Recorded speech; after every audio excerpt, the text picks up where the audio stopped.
সকালবেলা পরিবেশটা যেমন ছিল, বিকেল হতেই পরিবেশটা ঠিক তার বিপরীত হয়ে গেল। এই কথাটা কেন বলছি জানতে হলে আপনাদেরকে পুরো ভিডিওটি দেখতে হবে। আসসালামু আলাইকুম ভিউয়ার্স, কেমন আছেন সবাই? আশা করছি সকলে ভালো আছে। আজকে সকালবেলা উঠে বাইরের দৃশ্যটা দেখে অনেক বেশি ভালো লাগলো। পরিবেশটা এত সুন্দর ছিল। আমি সকালবেলায় আজকে উঠে পড়েছি। এদিকে ইনায়া ঘুমিয়েছিল। সকালবেলা উঠে আমি রুমের সব কাজগুলো করে নিচ্ছি। আমি রুমটা সুন্দরভাবে ক্লিন করে নিচ্ছি। অন্যদিকে ইনায়ের বাবা সকালে উঠে বাজারে গিয়েছে। যেহেতু আমরা বাসায় ছিলাম না, তাই ইনায়ের বাবা সেভাবে বাজার করেনি। আজকে হচ্ছে শুক্রবার, তাই ইনায়ের বাবা আমরা আসার পরে হচ্ছে সব বাজারগুলো করে নিয়েছে।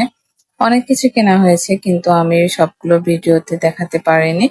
মাংস এবং চিংড়ি মাছ আমি আগে ফ্রিজে রেখে দিয়েছি।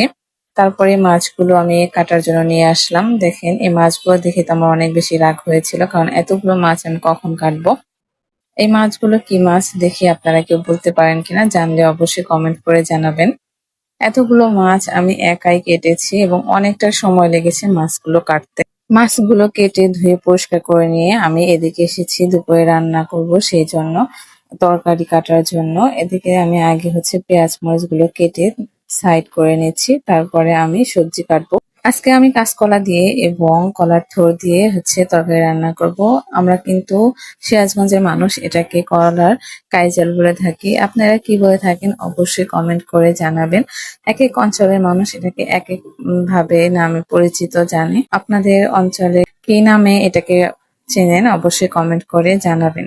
এতক্ষণ পর্যন্ত আমার ভিডিওটি দেখার জন্য আপনাকে অসংখ্য ধন্যবাদ। আমার ভিডিওটি যদি ভালো লেগে থাকে তাহলে অবশ্যই একটা লাইক কমেন্ট শেয়ার করবেন। আর হ্যাঁ, চ্যানেলটি সাবস্ক্রাইব করতে ভুলবেন না।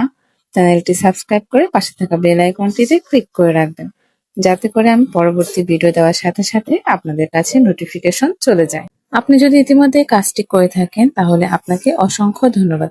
এদিকে আমি সবকিছু গুছিয়ে নেওয়ার পরে এসেছি রান্না করার জন্য। এখানে আমি মাছটা আগে সুন্দরভাবে মশলা দিয়ে মাখিয়ে নিয়েছি। তারপর এটাকে আমি সুন্দর করে ভালো করে কষিয়ে নেব, জাল করে নেব।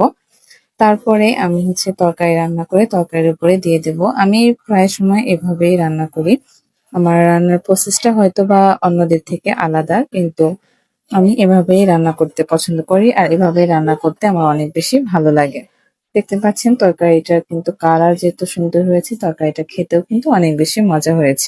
ভিডিওর শুরুতে আপনাদের সাথে শেয়ার করেছিলাম সকালের দৃশ্যটা, আর এটা হচ্ছে সেই একই জায়গার বিকেলের দৃশ্যটা। দেখেন সকালবেলা কত সুন্দর সবুজে ভরা ছিল, আর এদিকে বিকেল বেলা হচ্ছে দেখেন সব গাছগুলো কেটে একদম পরিষ্কার করে নিয়েছে। এখানে যতদূর সম্ভব হয়তো বা কোনো একটা বিল্ডিং তৈরি করা হবে। এভাবেই কিন্তু গাছ কেটে বাড়িঘর তৈরি করা হচ্ছে এবং পরিবেশেরও অনেক ক্ষতি হচ্ছে। আজকের ভিডিওটি এ পর্যন্তই। এতক্ষণ পর্যন্ত আমার সাথে থাকার জন্য আপনাদেরকে অসংখ্য ধন্যবাদ। আল্লাহ হাফেজ।